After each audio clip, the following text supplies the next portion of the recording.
Hi. അപ്പോൾ ഇത് actually Belgium waffle തിരുവല്ലയിൽ നമ്മൾ ഓർഡർ ചെയ്തതാണ്. ഒരു 30 മിനിറ്റ്സിനുള്ളിൽ നമുക്ക് വീട്ടിൽ സാധനം കിട്ടി. അപ്പൊ ഇതെന്തൊക്കെയാ നോക്കാം. ആദ്യം തന്നെ ബെൽജിയം വാഫിളിന്റെ ഹാപ്പിനെസ് എന്ന് പറയുന്ന ഒരു ബോക്സ് ആണ്.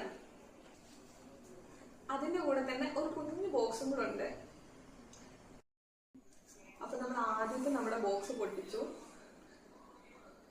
ഇതിന്റെ പാക്കേജിങ് ഒരു രക്ഷയില്ല കേട്ടോ. സാധാരണ ആൾക്കാർ പറഞ്ഞു കേട്ടിട്ടുണ്ട് വാഫിൾസ് കടയിൽ പോയിരുന്നു കഴിക്കണമെന്ന്. പക്ഷെ വീട്ടിൽ നിങ്ങൾ ഓർഡർ ചെയ്താലും ഈ സാധനം അത്രയും സേഫ് ആയിട്ട് തന്നെ നിങ്ങൾക്ക് കിട്ടും. ഓ മൈ ഗോഡ്, ഫ്രഷ് ചോക്ലേറ്റിന്റെ സ്മെല്ല്.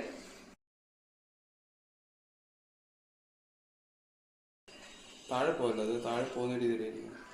ഓ മൈ ഗോഡ്, ഇനി കൊണ്ടുവന്ന് സീരിയസ്ലി ഹാപ്പിനെസ് ബോക്സ് എന്നുള്ള പേര് ചുമ്മാതല്ല. സീരിയസ്ലി ഇതൊരു ഹാപ്പിനെസ് ബോക്സ് ആണ്.